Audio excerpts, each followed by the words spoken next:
আমন্ত্রণ সংবাদ এক নজরে, সঙ্গে আছি মোহাম্মদ ওয়ালিউল্লাহ।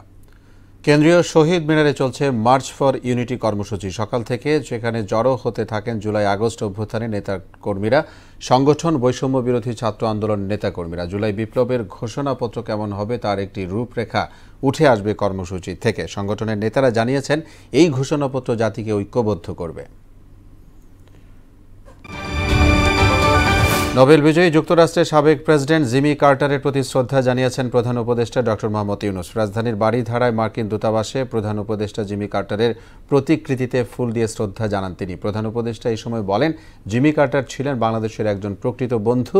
এদিকে ভারতের সাবেক প্রধানমন্ত্রী মনমোহন সিংয়ের প্রতি গভীর শ্রদ্ধা নিবেদন করেছেন প্রধান উপদেষ্টা অধ্যাপক ডক্টর মোহাম্মদ ইউনূস।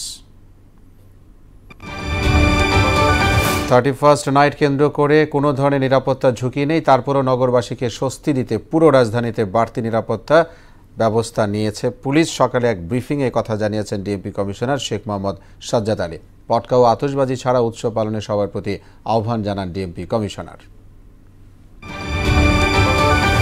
হবিগঞ্জের বাহুবলে আকিজ অ্যান্ড বেভারেজ কোম্পানিতে গ্যাস সিলিন্ডার বিস্ফোরণে একজন প্রকৌশলী সহ 4 জন মারা গেছেন। বাহুবল মডেল থানার ভারপ্রাপ্ত কর্মকর্তা মশিউর রহমান জানিয়েছেন, গ্যাসের চাপ কম থাকায় পরিস্থিতি উত্তরণে প্রকৌশলীরা কাজ করছিলেন। সিলিন্ডার বিস্ফোরিত হয়ে ঘটনাস্থলে একজন প্রকৌশলী সহ 2 জন মারা যান। পরে হাসপাতালে নেওয়ার পথে আরও 2 জনের মৃত্যু হয়।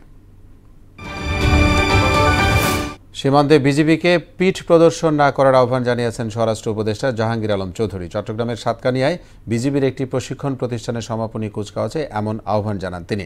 নতুন সৈনিকদের উদ্দেশ্যে স্বরাষ্ট্র উপদেষ্টা বলেছেন, দেশ রক্ষার প্রয়োজনে জীবন দিয়ে হলেও দেশের 1 ইঞ্চি মাটিও হাতছাড়া হতে দেয়া যাবে না।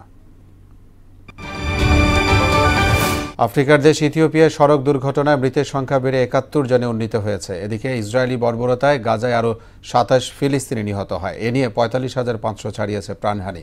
ওদিকে দক্ষিণ কোরিয়ার অভিশংসিত প্রেসিডেন্টের বিরুদ্ধে গ্রেফতারি পরোয়ানা জারি করেছে আদালত। এ ছিল সংবাদ এক নজরে। সবশেষ খবর সবার আগে জানতে মোহনার সাথেই থাকুন।